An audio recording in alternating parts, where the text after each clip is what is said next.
Bonjour à toutes, bonjour à tous pour cette quatrième vidéo qui portera sur les mondes de notre émission Espérance Altermondaine. Alors on a commencé à voir le premier modèle, on avait vu quelques schémas du premier modèle. Aujourd'hui on va voir les notions clés de ce premier modèle. Notions clés comme la naissance, la mort, l'espérance, le monde, le temps, la personne notamment. Alors ce qu'on a vu, c'est que une personne, pour une personne ici, a une ligne de vie. Cette ligne de vie se termine dans notre monde par la mort. Elle commence par la naissance. Alors, ce qu'il faut bien comprendre, c'est que c'est une naissance et mort métaphysique. D'ailleurs, on a défini, du point de vue géométrique, la naissance et la mort comme le premier et le dernier point du segment NM, segment de vie. Donc on définit un monde dans ce modèle 1, ça c'était le modèle 1A, un monde WN, et cette personne, à l'issue de son existence ne se termine pas, puisqu'elle poursuit son existence dans un autre monde, ce qui laisse à penser aussi qu'elle vient d'un autre monde. Voilà, et on généralise avec d'autres mondes, WN plus 1 et la WN moins 1. Alors, ce qu'il faut bien comprendre, je ne vais pas forcément expliquer dans la précédente vidéo, c'est qu'en effet, la naissance et la mort sont vues d'un point de vue métaphysique. Alors, il faut comprendre que nous avons un corps. Là, la personne qui est là, elle a un corps. Ça, c'est un corps. Métaphysique. C'est le corps métaphysique. Ce corps métaphysique, à la naissance, reçoit une âme.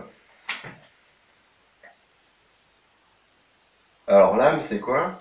L'âme, c'est le rapport au temps. On le verra plus tard, ça c'est très important.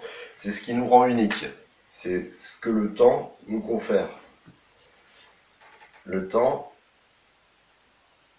apporte en chaque monde, à l'intérieur du corps métaphysique, l'âme.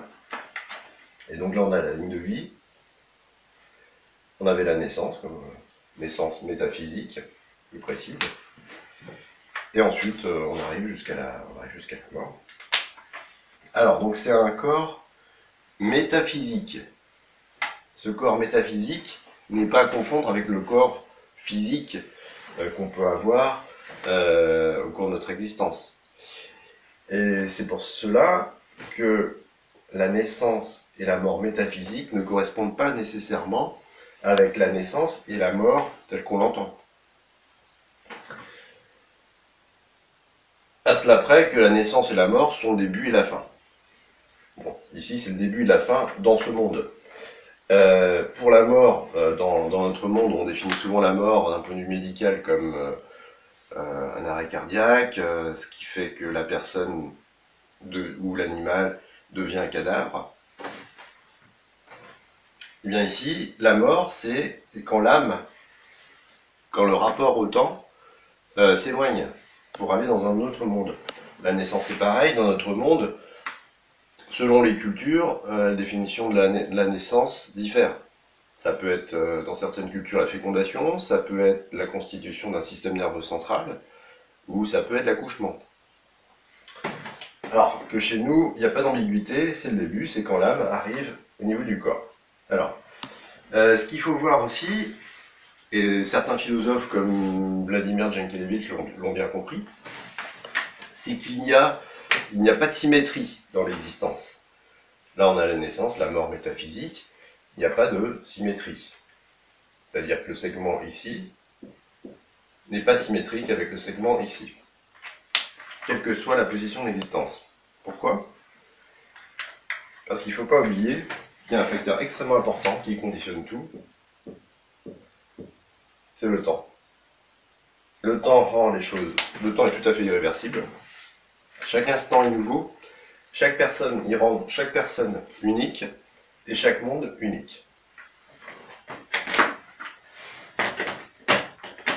Donc voilà pour cette approche existentielle de la naissance et de la mort. On a parlé de la symétrie, du corps et de l'âme.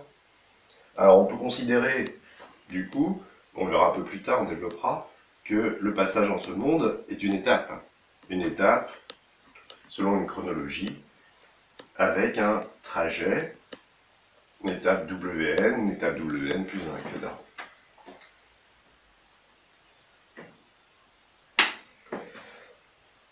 Alors, par ailleurs, il faut constater qu'il y a une barrière.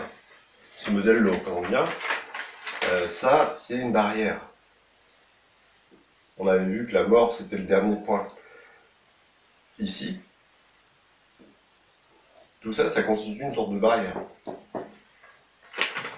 Qui fait que, quand on est ici, eh bien, on ne se souvient pas, en général, de ce qu'on a fait dans un monde antérieur. Ce qui explique assez bien qu'on n'ait pas la connaissance du monde mental. Mais on peut constater quand même que, notamment, certains écrivains, et Pierre Bayard donne des exemples assez troublants, sont capables d'aller chercher des choses dans d'autres mondes. Alors, c'est pas forcément d'autres mondes dans leur vie antérieure, ça pourrait être ça, mais pas uniquement. Ça peut être dans la représentation qu'on avait faite du modèle AC, où on avait différentes actualités. Ces personnes sont peut-être capables d'aller voir un petit peu plus loin, ou en arrière aussi, sans nécessairement en avoir connaissance. C'est ça qui est assez puissant, c'est que ce qu'on appelle l'inconscient finalement peut sans doute être étendu aux autres mondes. Et Freud est passé à côté de l'inconscient. Il n'était pas très loin, à un certain moment, d'après Bayard, de pouvoir... il avait plus ou moins découvert les phénomènes, mais il en a tiré les mauvaises conclusions, d'un point de vue théorique. Alors voilà, donc déjà pour l'approche existentielle de la mort et de la naissance. Alors, ce qu'on peut dire ensuite, on va parler de l'espérance altermondaine. Alors l'espérance, c'est ce qui, en un monde, nous fait aller vers l'extérieur. L'espérance altermondaine, je peux l'appliquer comme ça, c'est ce qui nous fait aller vers l'autre, vers les autres mondes. Ça. Et cette espérance altermondaine, c'est une quête d'altérité, c'est une quête des mondes ultérieurs et des mondes antérieurs. Ça porte à la fois sur les deux. C'est ce qui diffère d'ailleurs de l'espoir. L'espoir porte uniquement sur le futur, ou bien l'espérance d'un point de vue, chez les chrétiens par exemple, au christianisme, l'espérance porte sur un salut, sur un futur. Là, c'est différent. L'espérance altermondaine porte à la fois sur le futur et sur le passé, sur les mondes antérieurs et les mondes postérieurs. Donc ça, c'est important. C'est quelque chose, c'est une sorte de sentiment en fait, l'espérance altermondaine, qui essaye d'organiser une pensée pour répondre à la question « Qui sommes-nous » ? Qui sommes-nous ici ? Que faisons-nous ici ? Voilà, tente de répondre à cette question à travers cette exploration. C'est une forme d'exploration, un sentiment qui mène vers l'extérieur. On est à l'intérieur d'un monde enfermé. On n'a aucune raison de penser qu'on vient d'un autre monde. Il n'y a rien qui laisse à penser. Et il y a quand même ce sentiment, cette tendance exploratrice qui finalement fait partie de la nature humaine. Voilà. Alors ça donne à l'homme l'espérance, c'est bien connu. Dans le salut, par exemple, dans l'espérance chez les chrétiens catholiques, par exemple, ça donne une certaine force, une certaine certitude. Savoir que dans l'au-delà, ça se poursuit, qu'on peut aller au paradis, etc. En même temps, ça donne une certaine fragilité, je trouve, et une certaine agilité, parce qu'on peut passer d'un monde à l'autre. Donc C'est assez paradoxal. C'est tendu vers d'un côté la force, la certitude, la conviction, et de l'autre côté l'agilité, la fragilité.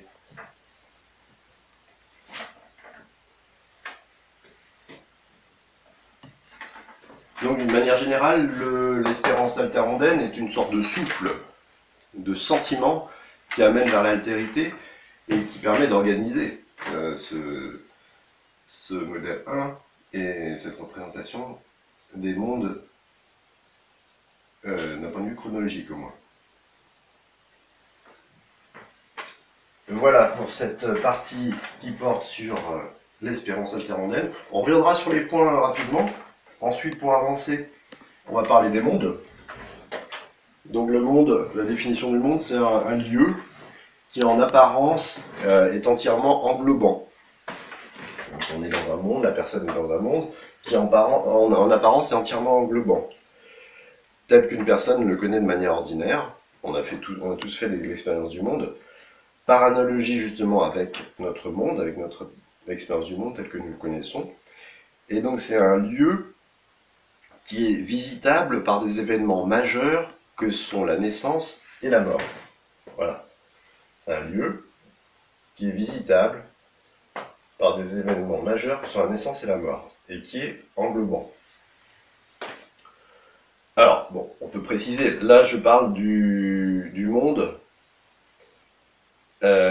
chez une personne saine, éveillée, parce qu'on pourrait imaginer qu'une personne qui rêve ou qui est dans un état modifié de conscience, par exemple, aurait une conception différente du monde, pourrait être dans un autre monde, dans le contact avec un autre monde. Là, on va se limiter à la personne saine, éveillée, qui est capable de raisonner un petit peu. Voilà. Et avec deux événements majeurs qui sont la naissance et la mort, parce qu'on pourrait imaginer que dans d'autres mondes, il y ait d'autres événements qui permettent de passer d'un monde à l'autre. Ça sera dans les modèles ultérieurs, modèle 2 par exemple. Donc ce qu'on remarque, c'est que dans cette définition, le monde est défini en tant que relation avec une personne. Finalement, c'est une personne qui va définir un monde. On parle de naissance, de mort, comme des événements. On parle d'actualité. Là, cette personne-là, à cet instant-là, on peut se rappeler de la ligne d'actualité. À un instant donné. D'englobement, le monde qui englobe, et d'inspiration. Le monde permet de se représenter les choses telles qu'elles sont, telles qu'on le vit. Voilà donc pour le monde, pour sa définition.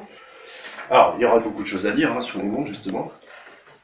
Ça permettrait, d'un point de vue littéraire, on a vu, de répondre à la question que je me posais, pourquoi est-ce que j'ai écrit ceci et pas cela? C'est-à-dire que mon inspiration viendrait peut-être d'autres mondes, à mon insu.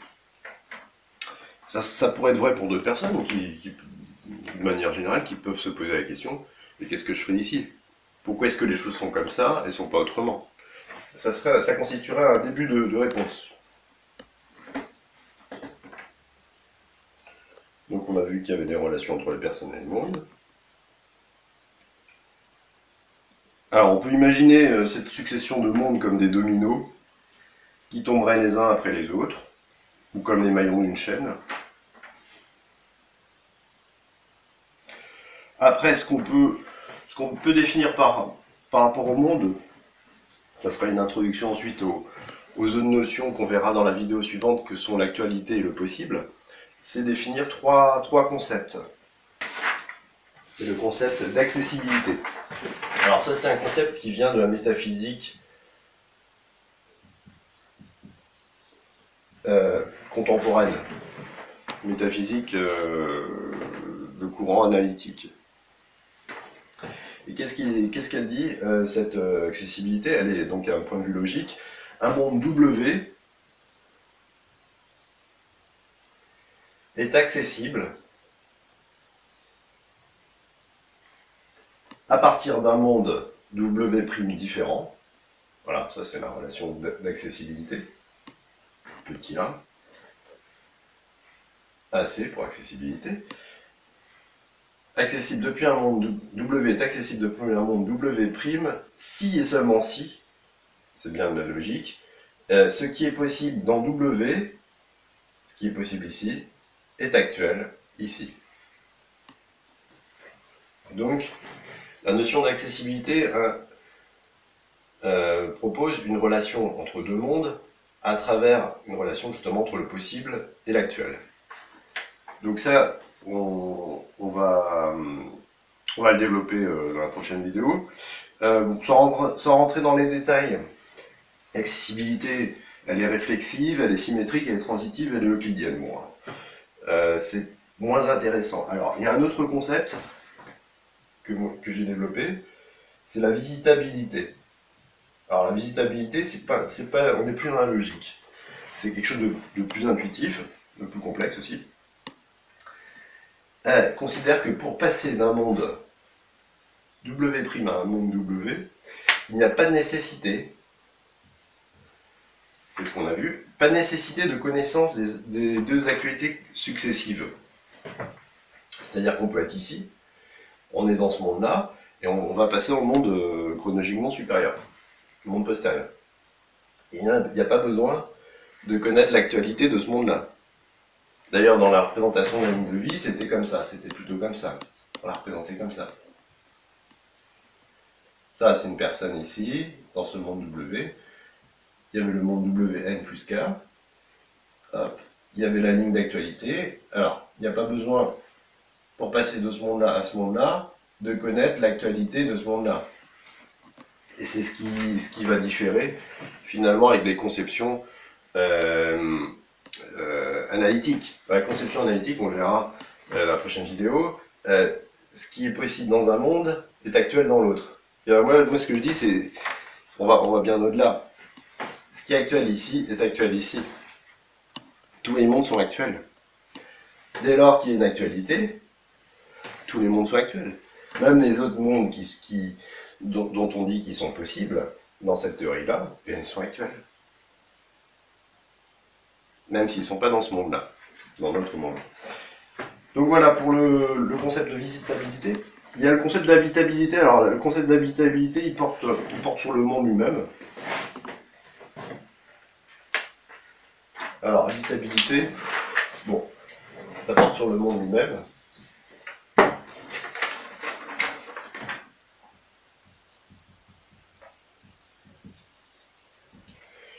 Et qu'est-ce que ça signifie? Ça signifie que sans considération d'appartenance à une chaîne, parce que bon, on peut voir les mondes comme des chaînes, comme des colliers de perles par exemple. Ça c'est W, WN plus 1, etc. Sans cette considération justement, est-ce que les mondes sont habitables? C'est ça la question. Et en fait, quand on revient à la définition du monde, c'est là que c'est intéressant. Un monde nécessite au moins une personne.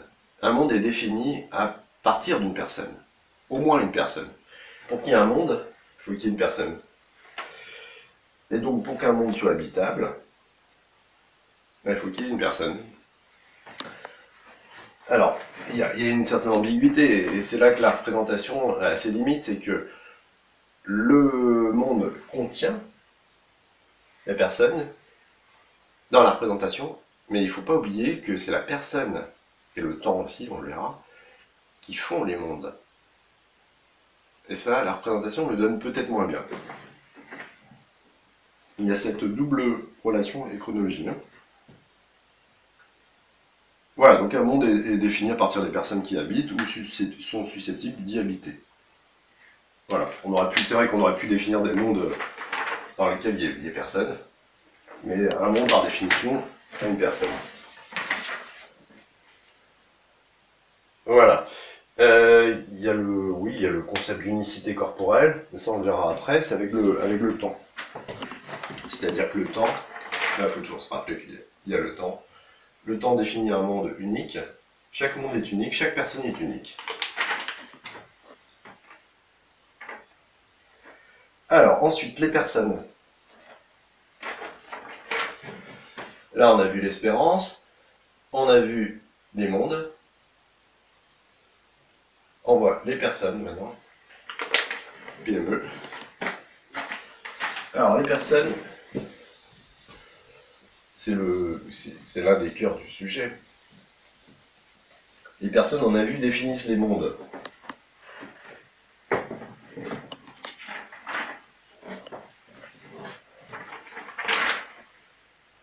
P donne M. Ça, c'est important.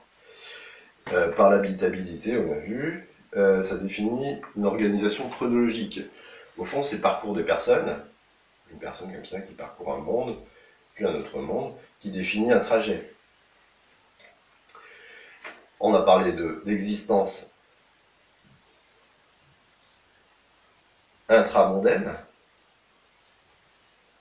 c'est la nôtre, hein, dès lors qu'il y a une personne ici, existence intramondaine et une existence intermondaine aussi. On poursuit comme ça avec une ligne. Alors cette ligne, en fait, c'est une droite. Quand on faisait la représentation hier, dans la précédente vidéo, c'était une droite. Voilà. C'était en fait une droite. Moi j'appelle la ligne de vie, mais d'un point de vue géométrique, c'est plus exactement une droite. Et à l'intérieur d'un monde, c'est un segment. Bon, petit aparté. Donc voilà. Donc l'identité, la nature personnelle est profondément intermondaine, entre les mondes. Et c'est finalement ce qui va différencier une personne, ce qui va définir une personne, c'est cette capacité à passer d'un monde à l'autre. On parle d'un robot, par exemple, ou une chose, ou un objet, vont rester dans le monde. Ils vont subsister, en effet, dans le monde. Et déjà, ils n'ont pas d'âme, ils n'ont pas de rapport au temps qui permet un passage d'un monde à l'autre. Ils vont subsister.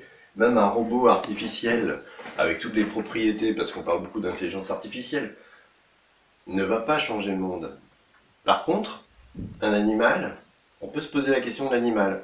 Et l'homme est, dans notre monde en tout cas, est un cas particulier d'animal, considéré dans la théorie de l'évolution comme un animal un peu plus évolué, sur certains points. Donc on peut poser la question de l'animal. Est-ce que l'animal a une âme? Si l'animal a une âme, c'est-à-dire un rapport au temps qui permet le passage d'un animal à l'autre, l'animal est une personne, devient une personne. Ce qui fait, ce qui pourrait me faire dire, dans la succession, dans la suite de Schopenhauer, qui dit que l'homme est un animal métaphysique, on pourrait dire que l'homme est un animal métaphysique, ça c'est sûr, parce qu'il se pose des questions sur la métaphysique. C'est ce qu'on en fait, c'est de nature animale, on va dire, intermondain. Ça, c'était une partie qu'il n'avait pas, Schopenhauer. L'homme est un animal métaphysique intermondain. C'est notre définition de l'homme, elle vaut ce qu'elle vaut. En tout cas, elle a le mérite de dissocier l'homme de la chose, de l'objet, du corps, de tout ce qui restera intramondain. Parce que la nature de l'homme, assez nettement, est intermondaine. Donc ça, c'était important.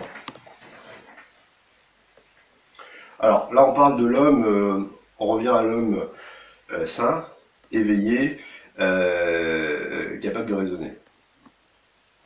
On peut parler, on aurait pu parler de l'homme qui est dans un état modifié de conscience.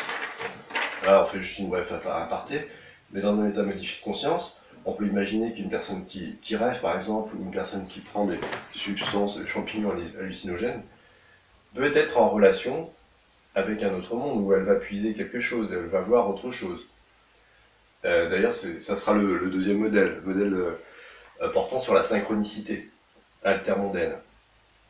Parce que là, on était dans le modèle diachronique, ça c'est la nature diachronique du temps, et là, on est dans la nature synchronique, en même temps. Donc, rien n'empêche de penser qu'on va chercher d'autres choses ailleurs. Et au niveau de la création artistique, littéraire, par exemple, c'est tout à fait possible que ça se passe comme ça, à l'insu de l'auteur, bien souvent.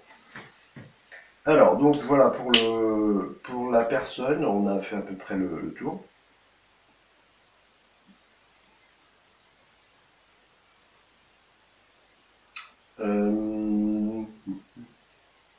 Oui, on voit que l'identité finalement est intermondaine et elle est cumulative, c'est-à-dire qu'on passe d'un monde à l'autre. On garde sans doute quelque chose des mondes intérieurs. Donc l'identité est vraiment intermondaine. Alors, à l'intérieur d'un monde, il y a ce qu'on appelle un patrimoine. Il y a un patrimoine intramondain.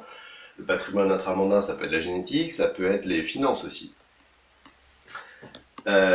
Vous voyez où je veux en venir d'un point de vue éthique. L'accumulation, par exemple, capitalistique n'a aucun intérêt. Parce qu'on, comme je dis souvent, on ne fait pas de virement intermondain. Ce qui est là, restera là. Elle restera dans le monde. Idem, le corps restera cadavre. Voilà. Donc pour cette petite partie éthique, on va passer au concept de temps, qui est un concept clé.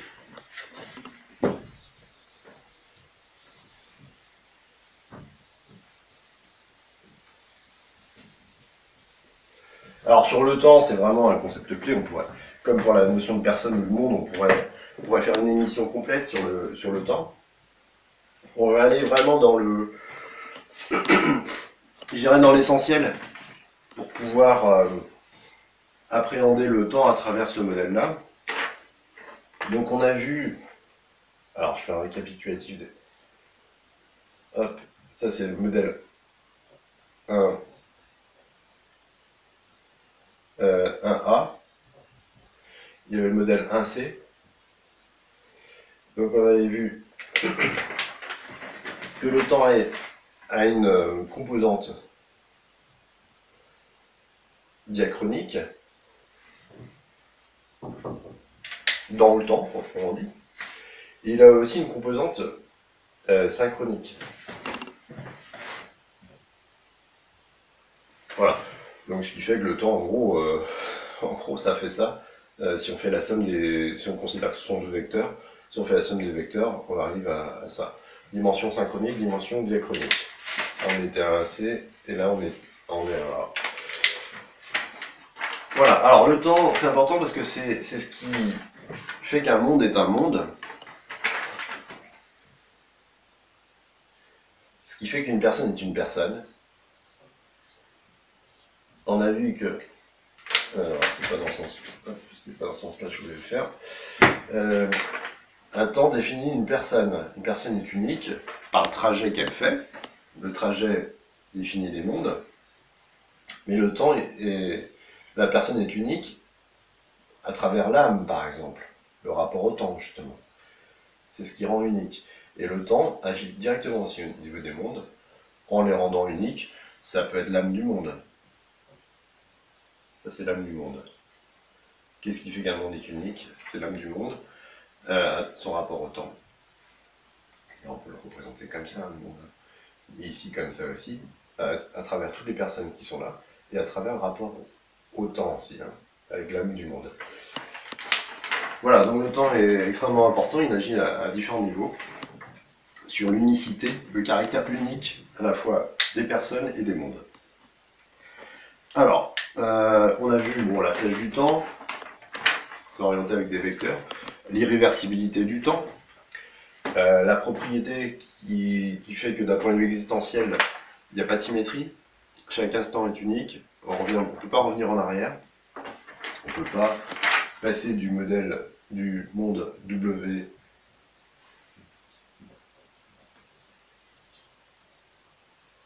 on peut que faire ça finalement. Wn-1, ça c'est pas possible, ou n-4 c'est pas possible. Et Wn plus 2, ou n plus 3, ou n plus 4, c'est pas possible non plus. Donc ça, on l'a vu. C'est assez clair, je ne reviens pas là-dessus. Sur la question du commencement et du monde, alors ça c'est une question très importante. On y reviendra avec la question des mathématiques. Alors il n'y a pas de commencement, il n'y a pas de fin. Un peu comme chez Aristote d'ailleurs.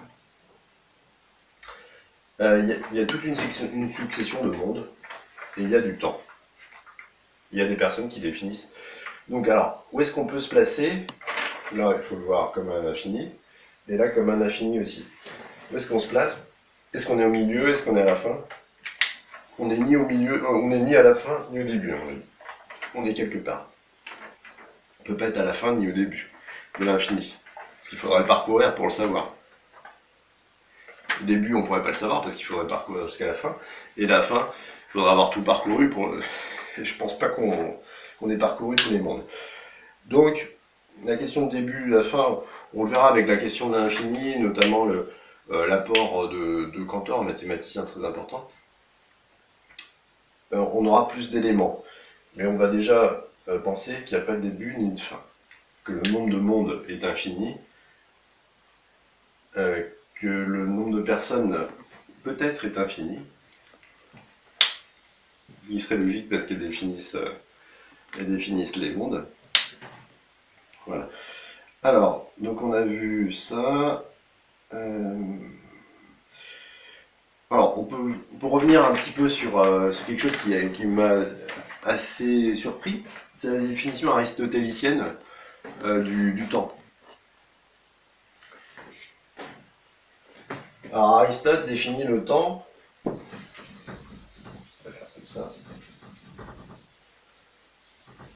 Comme, c'est assez précis,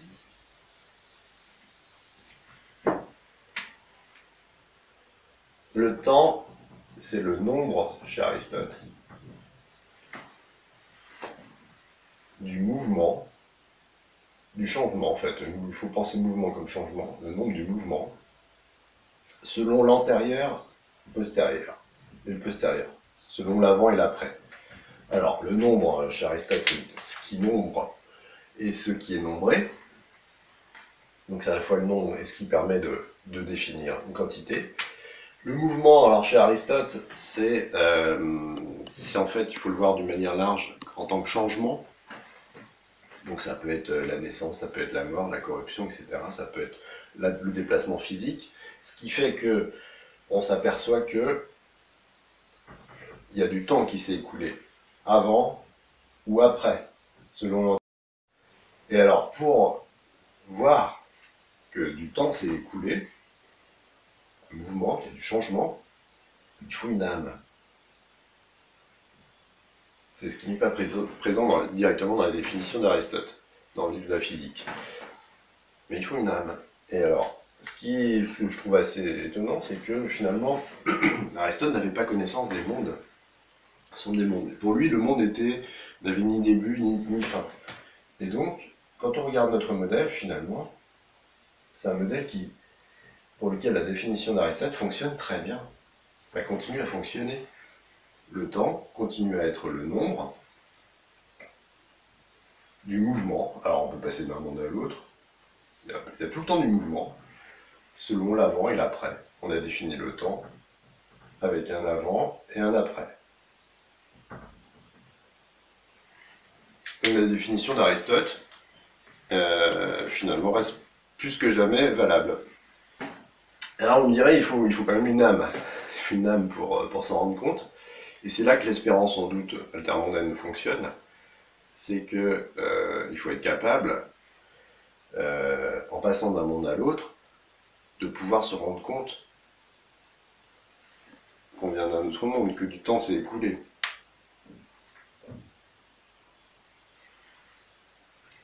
Et justement, on a besoin d'une âme, et cette âme est fournie par le temps.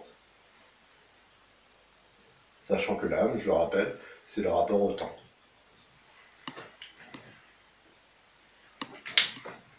Voilà. Voilà, donc pour ce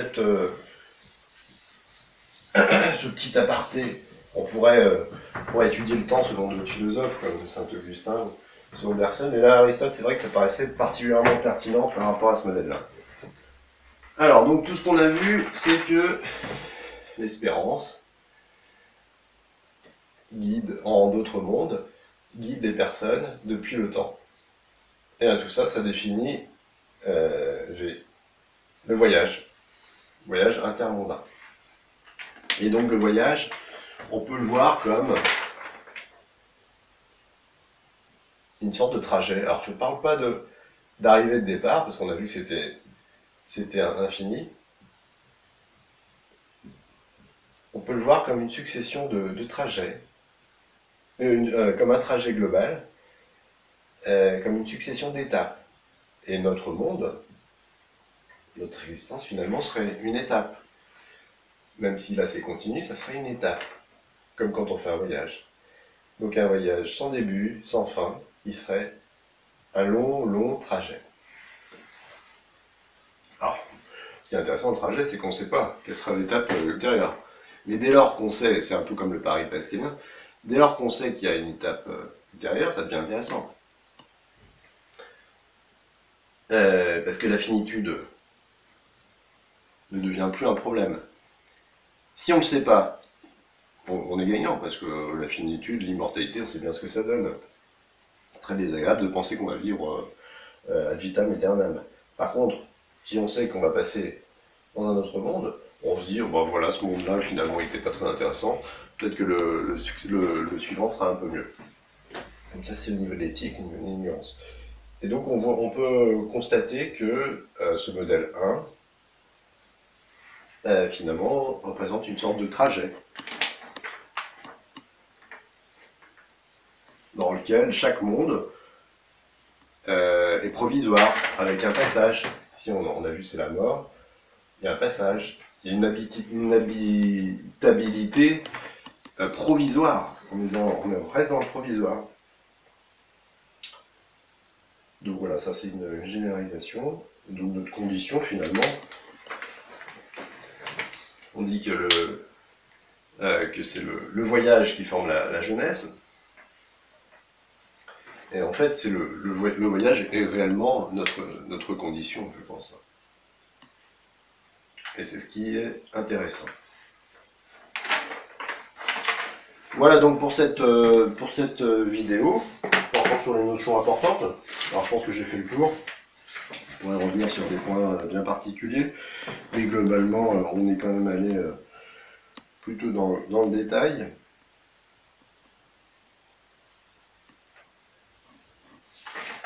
Je vérifie que j'ai rien oublié.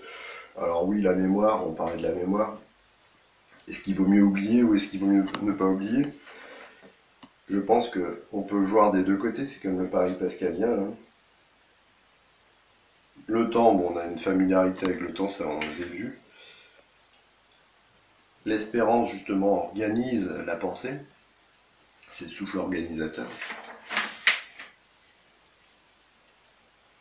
Sans temps, justement, s'il n'y avait pas de temps, l'espérance altermondaine serait anéantie. Après, on verra dans la vidéo suivante des restrictions qu'on a déjà abordées, pour aller voir de manière un petit peu plus formelle, pour parler de l'actualité et du possible. Dans la vidéo suivante, on fera ensuite une comparaison entre les différents modèles. Les considérations littéraires, on les a déjà vues. Voilà, donc on a fait pas mal de choses. L'identité intermondaine, la notion de patrimoine intramondain, on l'a esquissé. Les points d'accessibilité, on a parlé de la naissance, de la mort. On peut imaginer qu'il y en a d'autres, avec le rêve notamment, avec des expériences psychédéliques, comatiques, méditatives, la folie, etc. L'identité est intermondaine, elle est intramondaine mais intermondaine aussi. Il y a la notion de fluidité, alors je ne suis pas allé... on peut imaginer que l'ensemble des personnes qui passent d'un monde à l'autre constituent on pourrait faire une métaphore avec les flux de liquide, et qu'il y aurait une sorte de fluidité, parce qu'on remarque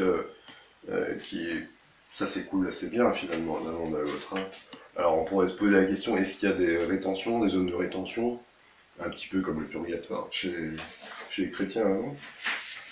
On pourrait parler de la question du divin, en disant que le divin finalement dans d'autres mondes n'obéit pas forcément aux mêmes règles que dans les religions qui sont dans notre monde.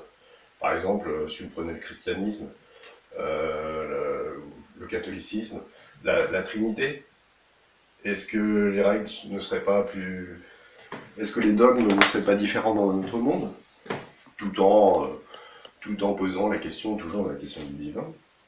Donc ça ouvre pas mal de questions. On a vu la question des animaux en tant qu'ils persistent, eux aussi, en tant qu'ils ont une âme. L'ignorance, alors les bienfaits de l'ignorance, on l'a esquissé. Est-ce que l'ignorance peut se révéler comme une condition nécessaire du passage intermondain? Pourquoi pas, oui.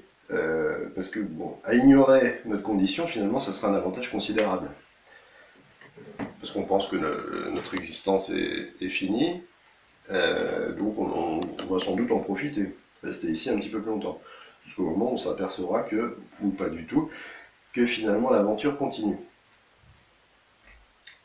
Alors, oui, au niveau de la notion de monde, j'avais parlé de la notion d'englobement. Donc on a une personne ici, on a la notion d'englobement.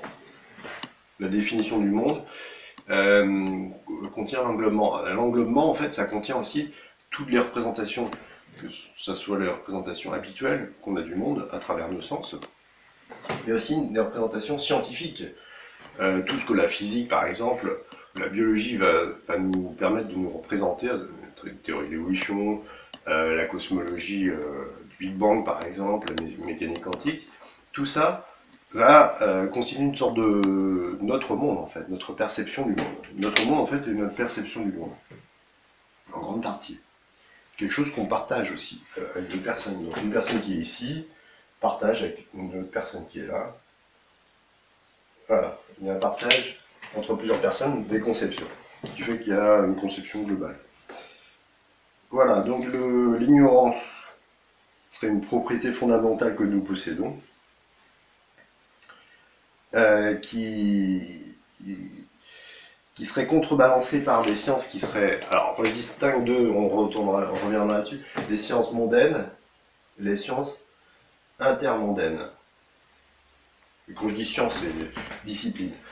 Dans les sciences mondaines, on a parlé de la biologie, on peut parler de l'économie, on peut parler de la sociologie, on peut parler de la philosophie d'une certaine manière, on peut parler des physiques.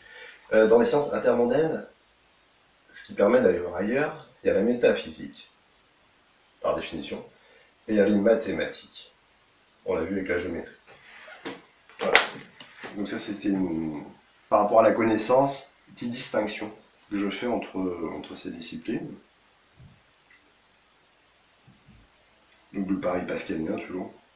Le point commun, finalement, c'est la finitude, qui est une forme de leurre ou de mirage face à un trajet qui ne se termine jamais. Alors sur la question des naissances, oui, on parlait de la naissance, on a dit que c'était décalé, il y avait un décalage entre la naissance métaphysique et la naissance telle qu'on l'entend généralement. D'autant plus que, alors on peut parler de supériorité métaphysique de la femme, parce qu'elle est capable de porter, de créer, de mettre littéralement au monde, contrairement à l'homme. Alors, c'est un peu moins vrai avec les avancées sciences technologiques, parce que, entre guillemets, la chaîne de fabrication des enfants est morcelée. Ça va de la fécondation à l'implantation de gamètes, etc., mère porteuse, tout ça, ça devient de plus en plus découpé. Et donc il y a une sorte de confusion aussi qui est entretenue sur la notion de naissance, à partir de quel moment un enfant naît. Alors on peut se demander aussi combien de fois on a été mis au monde. Si on est dans ce monde-là et qu'on vient du monde précédent, combien de fois, qui sont nos parents? Est-ce que nos parents sont les personnes qui sont ici, ou est-ce que nos parents sont des personnes qui viennent aussi d'ici? Donc finalement, si on vient d'une infinité de mondes, on peut imaginer qu'on est né d'une infinité de personnes. De la même manière, on donnera naissance, peut-être, au fil des mondes, au fil de l'infinité des mondes, à une infinité d'enfants. Sachant qu'il y a des hiérarchies entre les infinis. Voilà, donc les mondes parallèles, on verra ça après avec les différents mondes. Donc il faudra peut-être distinguer les géniteurs, ou les parents intramondains et les parents intermondains.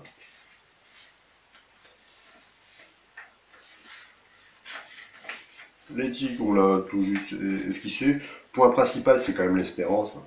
C'est le sentiment principal qui organise tout ça, qui fait aller voir ailleurs. et qui nous fait vivre de manière assez optimiste, parce que quelle que soit la situation, on peut toujours trouver que ça va. Voilà donc pour cette 4e émission, assez complète sur des notions clés du premier modèle, qui serviront aussi pour les autres modèles. Merci de votre attention et à bientôt pour une 5e vidéo.